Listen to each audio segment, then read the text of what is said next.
Hi, this is Casey Armitage, your friendly firearm advocate and Republican precinct delegate. And today I have a message for the delegates and most specifically the Michigan Republican State Committee members. In my experience as a delegate and also as a very strong firearm advocate, I have attended many state conventions.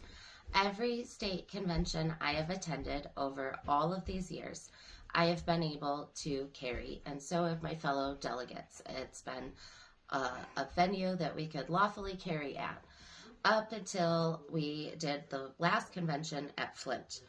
I wish that we could have done something about that, but the circumstances were not favorable, as well as the Flint property there is privately owned. So we really didn't have anything that we could do or say to fight against a private property policy. Well, the upcoming state convention on February 21st and 22nd, which I'm looking forward to seeing all of you at, that property is actually owned, a government-owned property. It's owned by what's called the Detroit Regional Convention Facility Authority. And because it's government-owned, that means that this property is preempted under MCL 123-1101 through 1105 to not be able to prohibit firearms from their property. Thus, their policy is unlawful. I've already heard from some delegates that they did not feel that our security was efficient and sufficient at the Flint convention.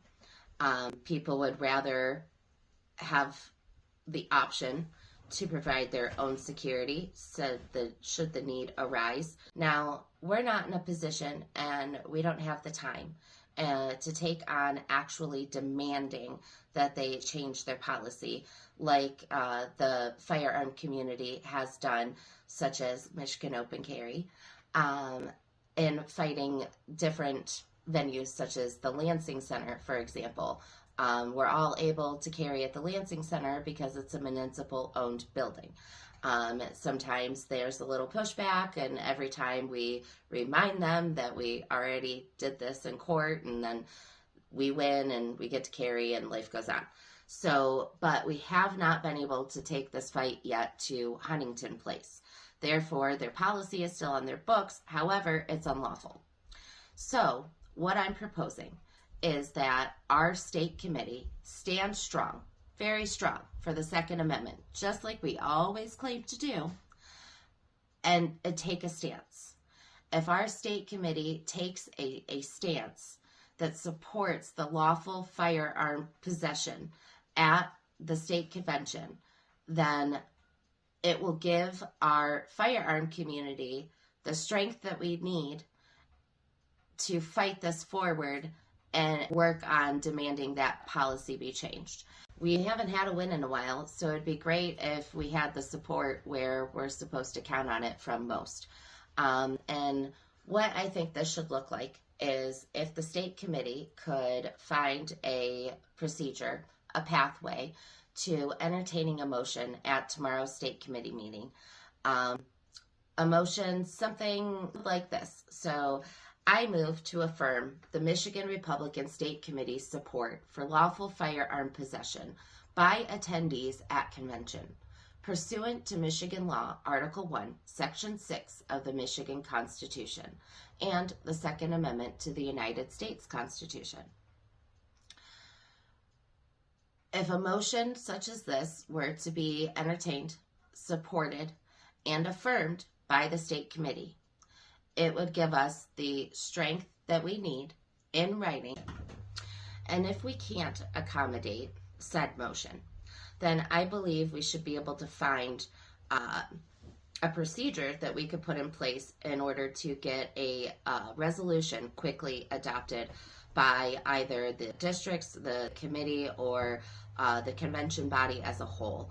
I think that even though the time is short, we have some options, and it's time that we stop not putting as much emphasis on our Second Amendment and supporting the right of those that choose to lawfully carry to do so. the state committee meeting is a special meeting, and as such, the agenda is set. And I understand that, but I find this to be important enough to at least try to see if maybe there's a pathway to address this. I mean, if it was addressed by a unanimous body, which, I mean, it should be. Every Republican delegate, every state committee member should be more than willing to support the Second Amendment, and more importantly, the language of Article 1, Section 6 of the Michigan State Constitution. If entertaining the motion were supported unanimously by the body of state committee, then I don't see any reason or rebuttal to moving forward on doing such. I would be more than happy, and I would absolutely be attending tomorrow's meeting to push for this issue to be brought up. But unfortunately, I have 2 funerals to be at tomorrow, and I'm unable to make it myself. I've been making some phone calls. I've been sending some text messages. I spoke about this last night at the Tuscola County Republican meeting. I know a couple of my fellow delegates spoke about this at their county conventions last night as well. I hope that it's gaining traction, and I really do hope that you share this, that you help the message get out there, send it to your state committee member. This is a sincere request from me.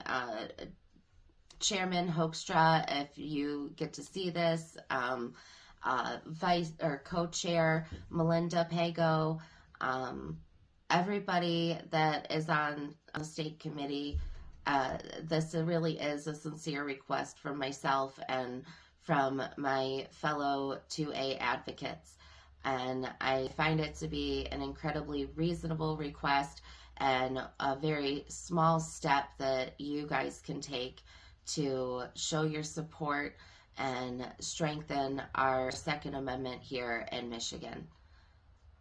Thank you to everybody. Thank you for listening to me in this message. I really hope that I can count on your support. I know that if you brought something like this to me, I would do everything that I could to support it as well, and I have. I truly am looking forward to seeing everybody at State Convention on February 21st and 22nd. It's going to be a great time. We're going to elect our new leadership, and we're going to get ready to take back Michigan in 2026. Everybody be safe. God bless. Have a great night.